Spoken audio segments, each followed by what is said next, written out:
Hi everyone, I'm Maggie Moon. Thank you for joining me today. I'll be talking about how to prepare yourself for working with demons and doing the greater works of sorcery. It's not really advisable that you come right over from Catholicism and start summoning demons into your circles if you have a lot of things that you need to deal with first, which many of us do. Okay, so as a responsible magician, sorcerer, witch, whatever you call yourself, it is important to work on the self, because your mind, body, and spirit is the true temple in which the demons and the deities manifest. And they are very powerful forces. Can either grow from the experience or be consumed and destroyed. It depends on where you are at as an individual. And I don't say these things to be scary. I say these things because they are true. So more often than not, it is your own subconsciousness that creates the biggest barriers and frights that you will experience, that you have to work through, or at least get to know and make peace with and understand.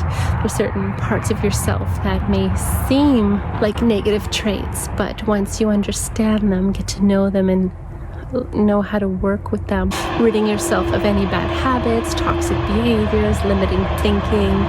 All of these things are barriers to you and to your progress. So you'll save yourself a lot of confusion and failure if you work through these things first.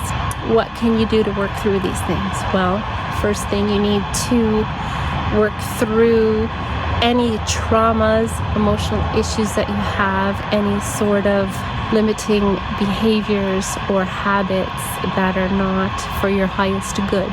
You'll want to tackle those one at a time. You know, it's probably not advisable to try to change everything all at once. It's a work in progress. You are a work in progress. We all are. Not a rush or a race. The goal is to make a better you so that you can evolve and grow and become the best you that you can be. The most powerful, well-rounded, balanced you. Okay?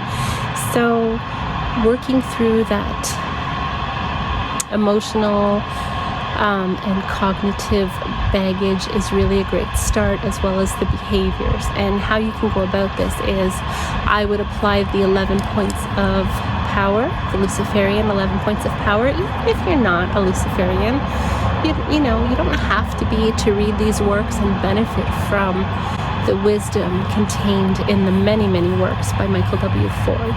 Okay, so go ahead, read that stuff. You don't have to call yourself anything. That's not the point of this anyway.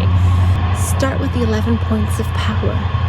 Gradually start to apply them to your life in a way that is meaningful and effective for you. There are 11 points of Luciferian power. You'll find it in a lot of Michael W. Ford's work, in his different books, but I'm going to cover it really quickly. Point number 1, Lucifer. Lucifer represents the light of intellect, wisdom and power unique to the individual, with the courage to ascend this responsibility. Point number 2, the symbol of the adversary is that of the self-liberator and spiritual rebel who inspires spiritual evolution. Lucifer represents the balanced torchbearer of Venus, the light bringer as the morning star and the night bringer as the evening star. Point 4, the adversary symbolizes the spark of consciousness, which questions everything, manifesting the individualistic path of accountability only to the self. So it's your path, and how you walk it is your business. You have to do what's right for you. Point 5, the fall of Lucifer symbolizes the liberation of the mind from the slave mentality and the courage to explore and master the darkness within, the subconsciousness, right? One may not offer the illumination of the morning star without the wisdom of the darkness within. You have to dwell there to grow. But you have to do that when you're ready to do that. When you're in a place where you can healthily explore and work through all of the things that you need to work through and explore your subconsciousness. Point 6. The adversary represents rebellion with purpose. So we're not just rebelling to be like people who start trouble. We're rebelling because this is our spiritual evolution.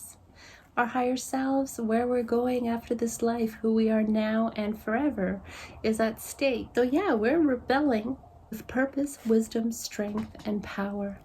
Because the goal is to evolve and become, to ascend, illuminate, and achieve apotheosis, right? So there is a purpose to it, to breaking free from the slave mentality, to breaking free from all the dogma that has been spoon-fed and forced down our throats our whole lives.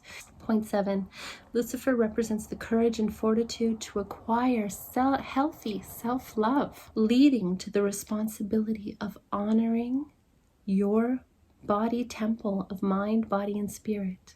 So leading to the responsibility of honoring your most important temple.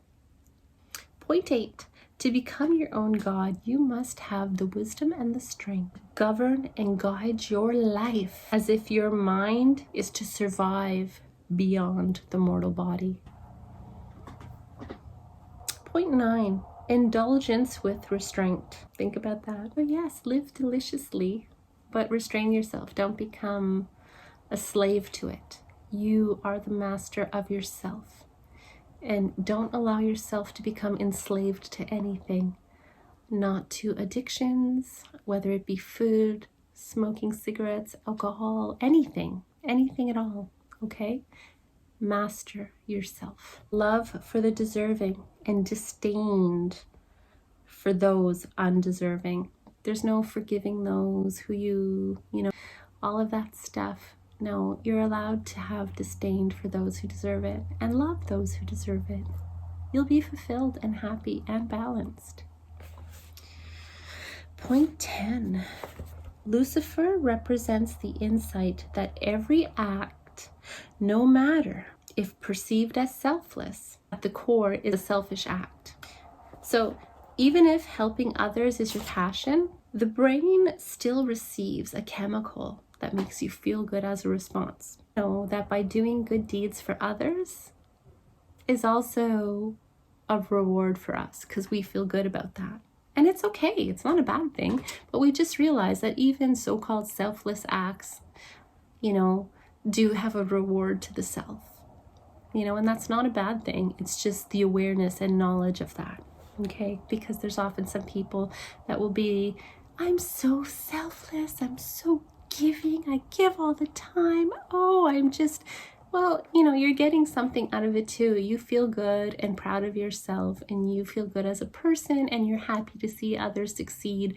So you're getting a reward as well. So, there's still that balance there. So don't kid yourself. Therefore, many consider that doing good deeds in society may bring you closer to God. Okay? Recognize that you are doing it for yourself too. You're selfish. Not in a bad sense, but you receive a reward as well.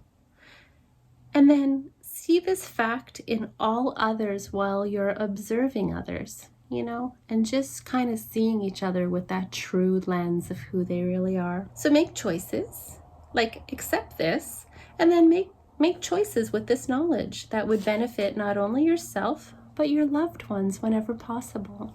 Okay, because it's a win-win situation for everyone. You're helping someone, you're feeling good, it's a good thing. Why not, right? Point 11. To become a god is to fully understand that you possess the power to create and sustain your path in life and illuminate the light of self-determined potential. These are really important points to apply to your life, but in the beginning, it's really a good thing not to try to apply them all at once, because it can become overwhelming. Try to apply one at a time or 2 at a time, but be gentle with yourself and understanding. And changing old patterns and belief systems and behaviors takes some time. They weren't built in a day, so don't expect it to be solved in a day. But know that your work is worthy. This is worthy work. It's important work. The most important work that you're ever going to do. Also, the various Aramanic yoga practices. So, you know, there's a beginning practice and then it goes to being quite advanced, okay? And you can find the advanced versions in some of Michael W. Ford's works, and I will link to them in the description as well. But if you're just starting out, you'll want to just be mindful of the yoga practices that you can find in the Dragon of the Two Flames. You'll become aware of the different yogas. And then once you have those mastered and once you're more ready, you know, you've been working with demons and all of these different forces, then you'll want to get into the advanced practices of Aramanic yoga because it will be very beneficial to you. You will achieve things that you will never have thought that you could achieve. I hope that you enjoy this video, and until next time, I wish you dark and wild blessings.